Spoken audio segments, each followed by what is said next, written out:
I loved my husband. That mattered. Okay, Mrs. Wilson, Detective Poole said crisply.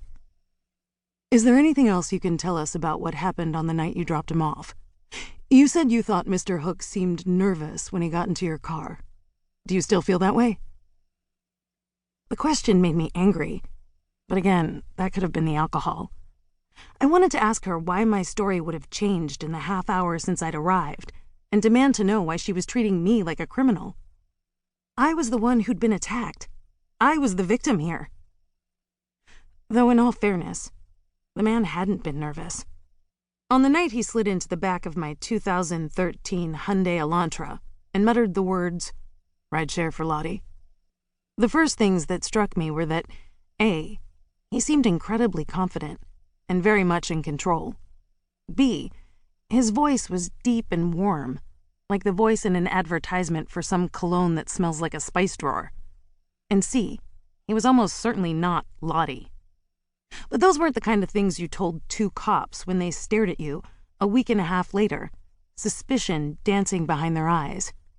So, for this tiny thing, this unimportant part of the story, I lied.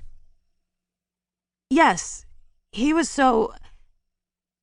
I looked down at the table for a moment and paused, then drew my gaze back up to the cops.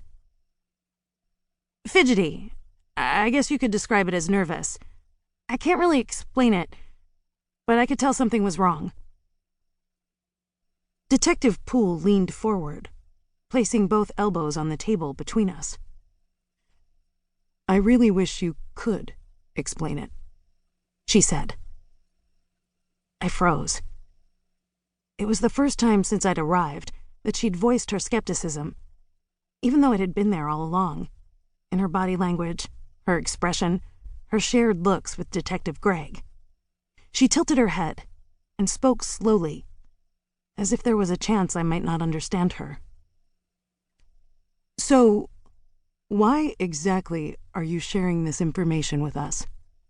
She asked.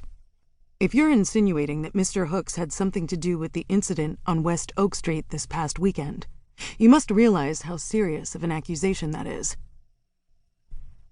I swallowed and tried to stave off the sick feeling in my stomach, the one that had been there for days, but was still managing to grow worse by the minute.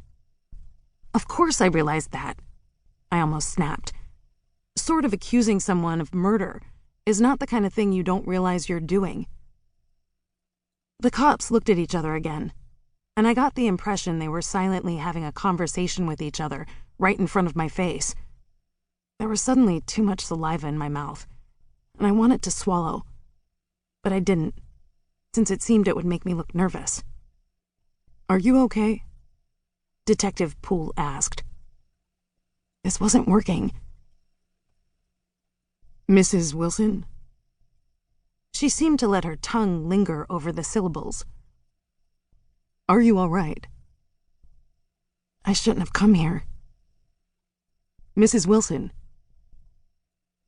Yes, I said, my voice shaking, and I straightened up in my chair. I cleared my throat. Look, I think maybe we got off to a bad start. I'm not... Not what? Detective Poole asked, leaning even farther across the table. It was an intimidation tactic, I knew. Yet I still couldn't find the right words. I didn't... Didn't what? Detective Poole said again, her voice louder. I was losing control of the situation. No, you don't understand, I said. It's not what it seems like. I have a... Husband? Detective Poole said. The single word, said so knowingly, catapulted over the table and slapped me across the face. I locked eyes with her, unsure how to respond. But then I didn't have to, because she kept talking. I know you do, Mrs. Wilson, she said, and there was something like satisfaction on her face. You've been saying that since you arrived. Had I? I finally swallowed and looked up at the clock.